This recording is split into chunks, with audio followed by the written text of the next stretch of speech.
गहरी रात, काले बादलों से घिरा आसमान, बिजली की कौंद और महल की दीवारों पर परछाइयां थरथरा रही हैं।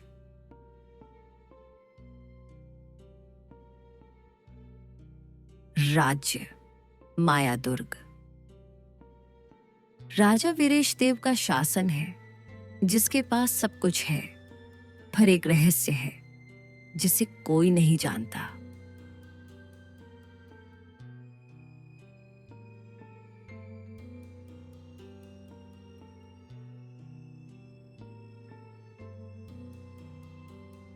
पंडित सोमदेव, 3 रातों से राजमहल में अजीब आवाजें आ रही हैं। कोई रोता है, कोई फुसफुसाता है, और कल तो किसी ने मेरे कक्ष का दरवाजा खटखटाया, आधी रात को।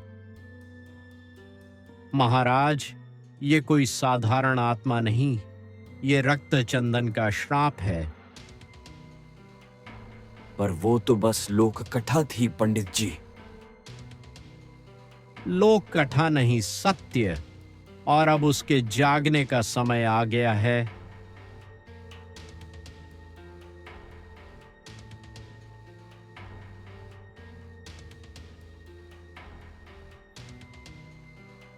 दीदी, क्या तुम्हें लगता है कि सच में कोई राक्षस है? पापा पूरे राज्य के राजा हैं, उनसे कोई लड़ नहीं सकता। ये मुझे डर नहीं लगता दीदी, पर कल रात खिड़की के बाहर किसी ने मेरा नाम लिया था, चंद्र लेखा। क्या किसी ने तेरा नाम लिया? तुम मजाक तो नहीं कर रही? नहीं दीदी, उस आवाज में इंसानियत नहीं थी, जैसे कोई गुफा के भीतर से बोल रहा हो। बाहर तूफान और तेज हो जाता है। बिजली महल की दीवारों को चीरती है।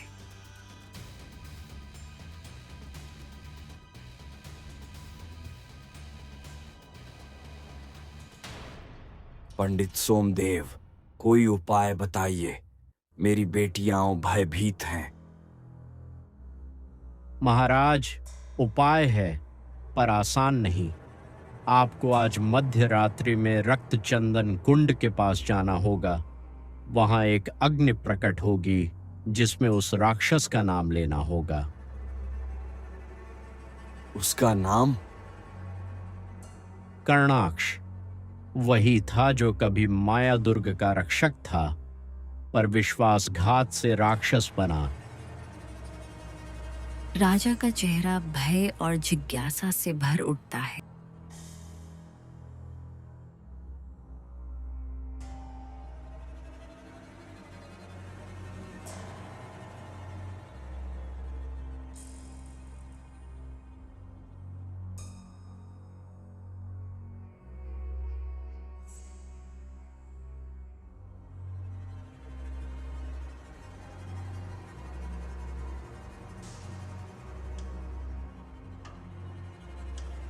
यह जगह इतने बरसों से बंद थी। दीवारों पर ये लाल निशान कैसे हैं? ये रक्त के हैं महाराज। इस भूमि ने कभी विश्वासघात देखा था।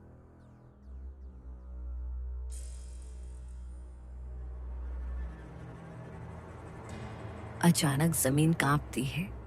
कुंड के बीच से धुआं और लाल आग उठती है। वीरेश देव, तूने वादा तोड़ा था। अब तेरी वंश की एक आत्मा मेरी होगी। कौन है वहां? दिखाओ खुद को। धुएं से एक विशाल काला साया उभरता है। राक्षस कर्णाक्ष। 300 साल मैंने इंतजार किया। जिस वंश ने मुझे धोखा दिया, उसी वंश की कन्या अब मेरी होगी। तू एक पल में भस्म हो जाएगा दुष्ट। तलवार नहीं, सत्य की आग मुझे जला सकती है। तेरे पंडित ने तुझसे झूठ कहा है। क्या कह रहा है तू? वीरेश, तेरे पुरखे ने मुझे श्राप दिया था, मैंने नहीं। मैं इस राज्य की रक्षा करता था, पर लोभ ने उन्हें अंधा कर दिया, और आज वही श्राप तुझ पर है। पंडित सोमदेव का चेहरा अचानक बदलता है। उसकी आंखें लाल चमकने लगती हैं। पापा, पंडित जी की आंखें, ये क्या हो रहा है? अब समझे महाराज, मैं वही हूं, कर्णाक्ष। तेरे पुरखों ने मुझे धोखा दिया था, अब मैं तेरी पीढ़ी को खत्म कर दूंगा। धोखेबाज, तूने खुद को पंडित बनाकर मेरे राज्य में जगह बनाई। हाँ, और अब इस अग्नि में तेरी एक बेटी की आत्मा समर्पित होगी, ताकि मेरा श्राप पूरा हो। अगर किसी की आत्मा लेनी है तो मेरी ले लो, मेरे पिता निर्दोष हैं। नहीं, पहले मैं जाऊंगी, चंद्रलेखा नहीं।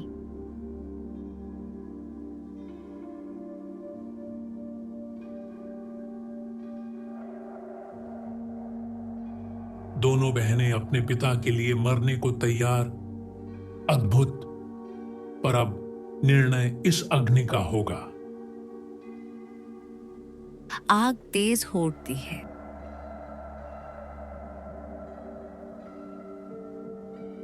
हवाएं तूफान में बदल जाती हैं।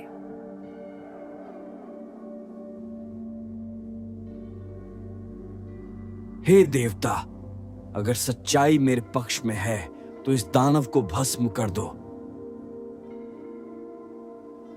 अचानक आकाश से बिजली गिरती है।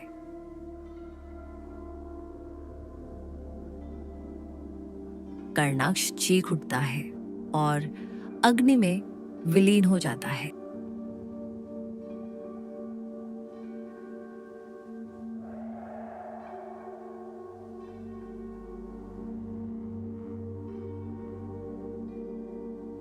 पिताजी, क्या वो चला गया? हाँ बेटी, उसका श्राप समाप्त हुआ।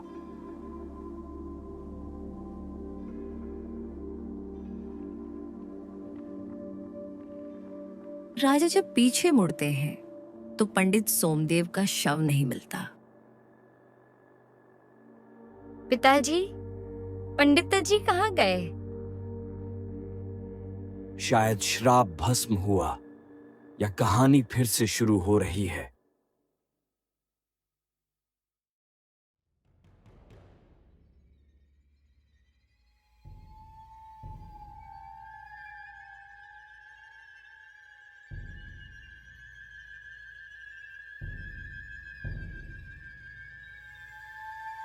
सब कुछ सामान्य लगता है,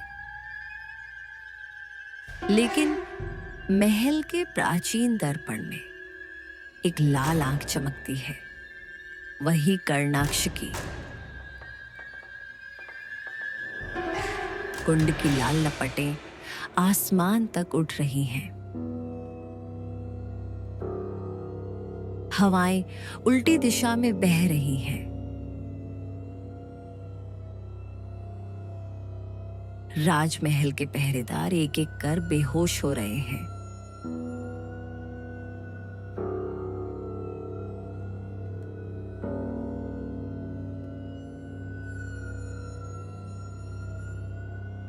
राजा, उसकी दोनों बेटियां और कर्णाक्ष, चारों के बीच मौत जैसा सन्नाटा है। वीरेश देव, तेरे वंश ने जो रक्त बहाया था वो आज जवाब मांग रहा है। तेरी बदला लेने की भूख तेरे ही विनाश का कारण बनेगी कर्णाक्ष।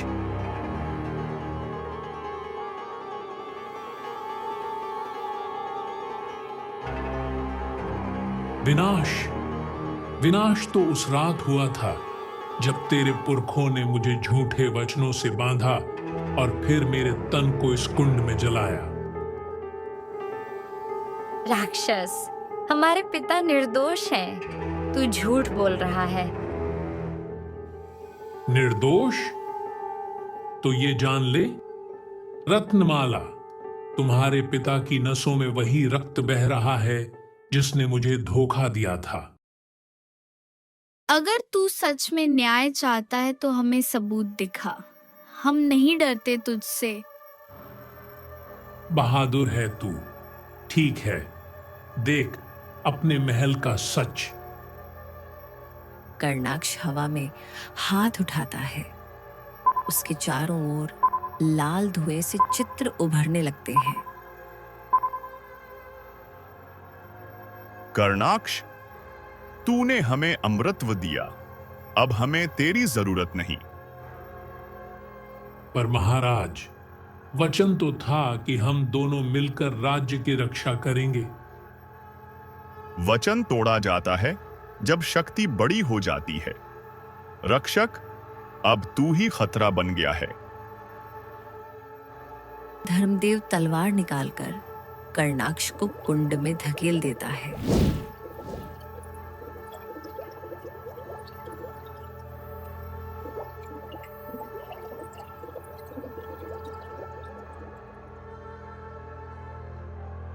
नहीं, नहीं, ये झूठ है।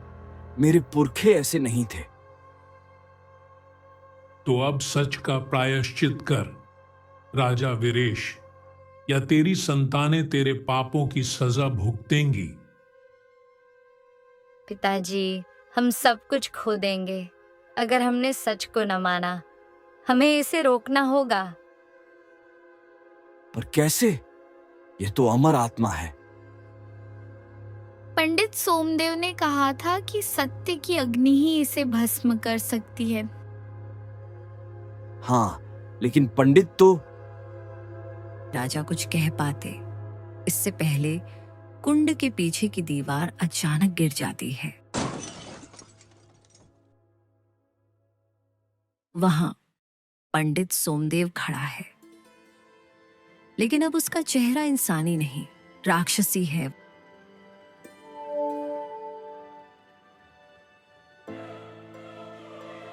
अब देख राजा, जिस पर तूने भरोसा किया वही मैं हूं। सोमदेव, तू। मैं तेरे दरबार में बरसों से तेरी आंखों के सामने था। तूने मुझे पहचाना नहीं।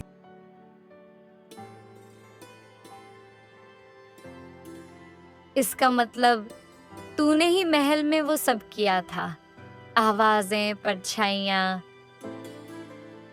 हाँ, ताकि तेरे पिता को एहसास हो कि श्राप अब पूरा होने जा रहा है। तू झूठा है। हमारे पिता निर्दोष हैं। चुप, अब तेरे शब्द नहीं, तेरी आत्मा बोलेगी।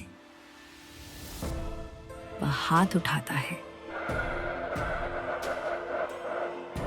और चंद्रलेखा हवा में उठने लगती है। उसकी आंखें सफेद पड़ जाती हैं।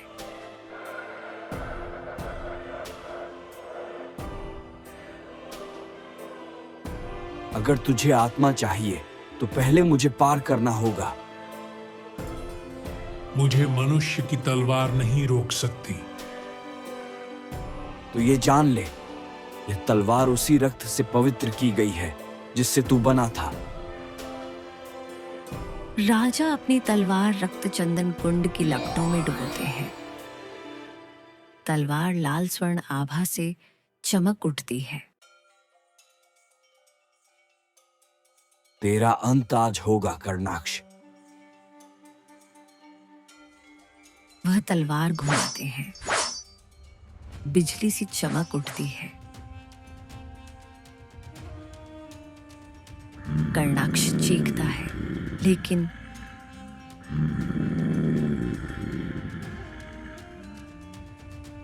उसकी हंसी फिर लौट आती है।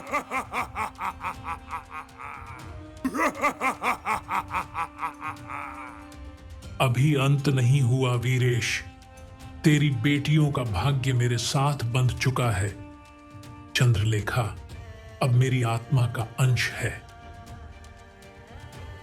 चंद्रलेखा की आंखें जलती हैं और वह धीरे धीरे कर्णाक्ष की तरह बोलने लगती है। दीदी, खुद को संभालो, वो तुझ में समा रहा है। बहन, मैं नहीं, मैं वो हूँ जो तुम्हारे वंश को खत्म करेगा। नहीं, मैं अपनी बेटी को नहीं खोऊंगा। राजा मंत्र बोलने लगते हैं जो पंडित ने उन्हें पहले सिखाया था।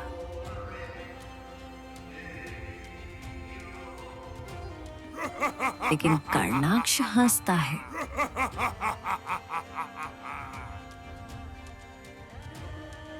तेरे मंत्र अधूरे हैं, क्योंकि पूरा श्लोक तो सिर्फ मैं जानता हूं। तो अब उसे तेरी जुबान से निकलवाना ही होगा।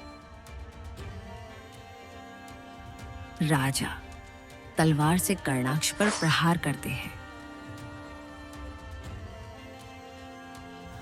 दोनों के बीच आग की दीवार उठती है। युद्ध की लपटें चारों ओर फैल जाती हैं। चंद्रलेखा जमीन पर गिरती है, पर उसकी आंखें अब भी चमक रही हैं। हवा थम जाती है। चारों ओर राख सी छा जाती है। रत्नमाला अपने पिता और बहन को संभालती है। पिताजी, दीदी ठीक है? वो सांस ले रही है, पर कर्णाक्ष कहाँ गया? अचानक कुंड से एक हाथ निकलता है, आधा जला हुआ, काला, पर उसमें अब भी जीवन है। श्राप अधूरा है। 3वीं रात को सब खत्म होगा। वह हाथ राख बनकर उड़ जाता है। महल लौटते वक्त राजा और रत्नमाला चंद्रलेखा को ले जा रहे हैं।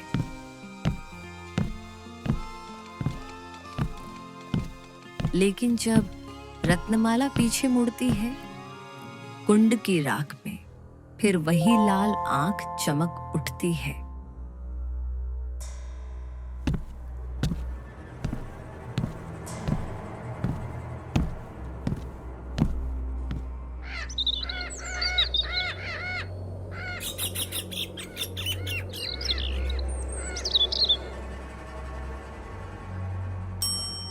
आज का सूरज कुछ फीका है। हवा में राख की गंध है और पूरे माया दुर्ग में सन्नाटा पसरा है। राक्षस की आत्मा भले ही गायब हो चुकी है, पर उसकी परछाई हर कोने में जिंदा है। दीदी, अब तो ठीक है ना? कल रात के बाद से तूने कुछ नहीं कहा। मैं ठीक हूँ दीदी, बस कभी कभी आंखें बंद करती हूँ तो वो चेहरा दिखता है। कौन सा चेहरा? कर्णाक्ष का। वो कह रहा था 3री रात को सब खत्म होगा। नहीं, अब कुछ नहीं होगा। पिताजी ने उस दुष्ट को भस्म कर दिया है। लेकिन उसी समय खिड़की के बाहर हवा से लाल धूल उठती है और एक मध्यम आवाज आती है। श्राप अभी बाकी है। 3 रातें, 3 हमले, और अब 3री रात बाकी है। अगर कर्णाक्ष सच में जिंदा है तो उसका अंत आज ही होना चाहिए। महाराज, पूरे महल में हमने पहरा लगा दिया है। कोई भी भीतर बाहर नहीं जा सकता। नहीं, यह राक्षस दीवारों से नहीं डरता। यह मनुष्य की आत्मा में घुसता है। हमें किसी ऐसे की जरूरत है जो तांत्रिक विद्या जानता हो। महाराज, एक साधु हैं, नाम है अघोर नंद। वो महल के बाहर श्मशान घाट पर रहते हैं। लोग कहते हैं वे आत्माओं से बात करते हैं। उन्हें तुरंत बुलाओ। सैनिक भागते हुए निकलते हैं।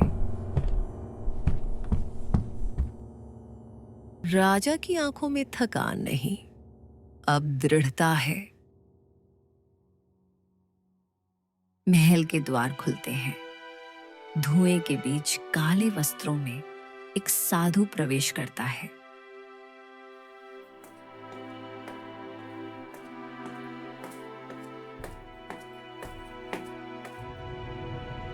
राजन वीरेश, तेरे वंश ने जो किया उसका प्रतिकार आज होगा, लेकिन इसकी कीमत भारी है। जो भी कीमत हो मैं दूंगा, पर मेरी बेटियां सुरक्षित रहनी चाहिए। तेरी छोटी बेटी में अब भी राक्षस का अंश है। अगर वो जाग गया तो कर्णाक्ष वापस लौट आएगा। क्या कोई उपाय है? है, पर एक पिता के लिए असंभव। मैं सब सह लूंगा, बस बोलो। तीसरी रात के अंतिम प्रहर में जब रक्त चंदन कुंड की राख लाल चमके, तब तुझे अपनी ही रक्त की एक बूंद उस पर चढ़ानी होगी और चंद्रलेखा को उससे दूर रखना होगा।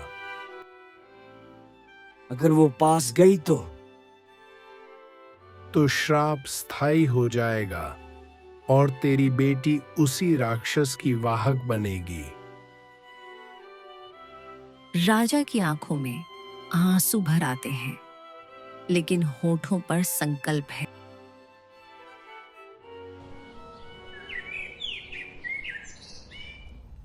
महल के भीतर दिए जल रहे हैं।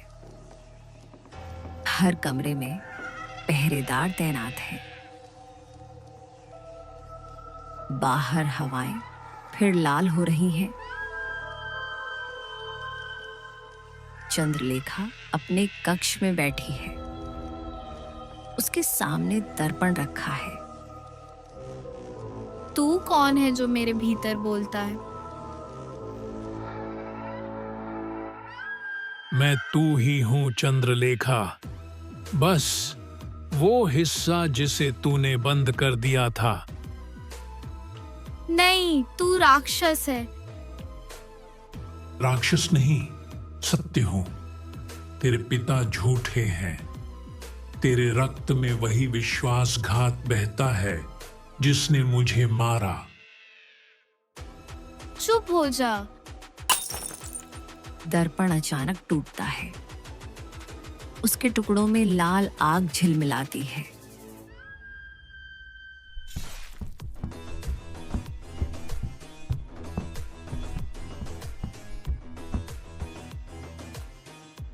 साधु महाराज, मेरी बहन के कमरे से आवाजें आ रही हैं। श्राप सक्रिय हो चुका है। अब उसे उसके भीतर से निकालना होगा, वरना सब खत्म। वह राख उठाकर हवाओं में छिड़कता है और मंत्र बोलने लगता है। एयुएम कर्णाक्ष शांतिकर नाशय नाशय नमः।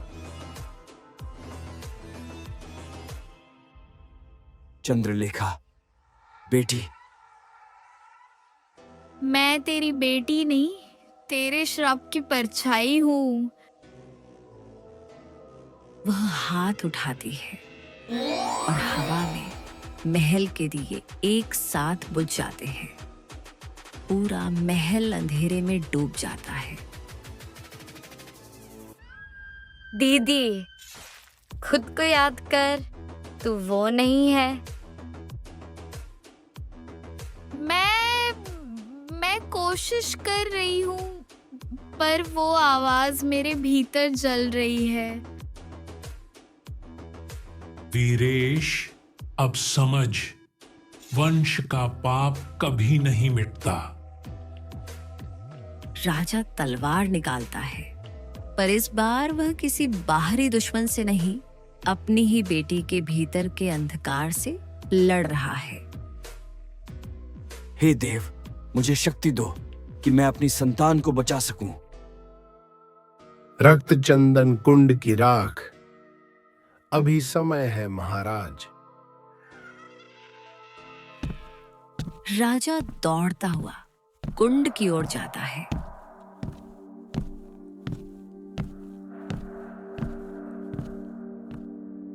पीछे से रत्नमाला चंद्रलेखा को रोकने की कोशिश करती है।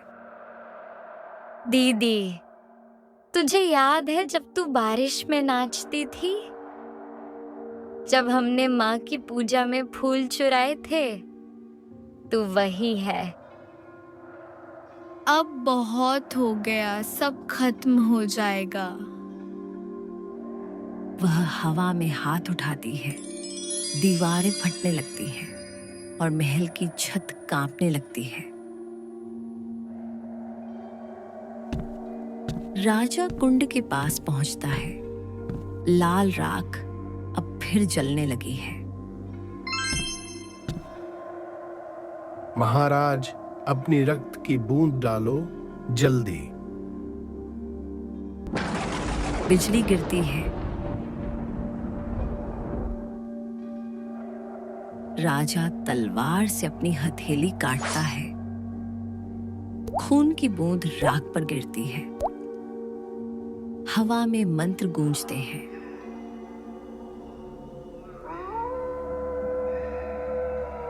नहीं, ये श्राप अधूरा नहीं रहेगा। अघोरनंद और राजा मिलकर श्लोक बोलते हैं। एयुएम सत्य ज्योति परिशुद्धि रक्षय रक्षय नमः। एयुएम सत्य ज्योति परिशुद्धि रक्षय रक्षय नमः। कर्णाक्ष की आत्मा चीखते हुए धुएं में विलीन होने लगती है।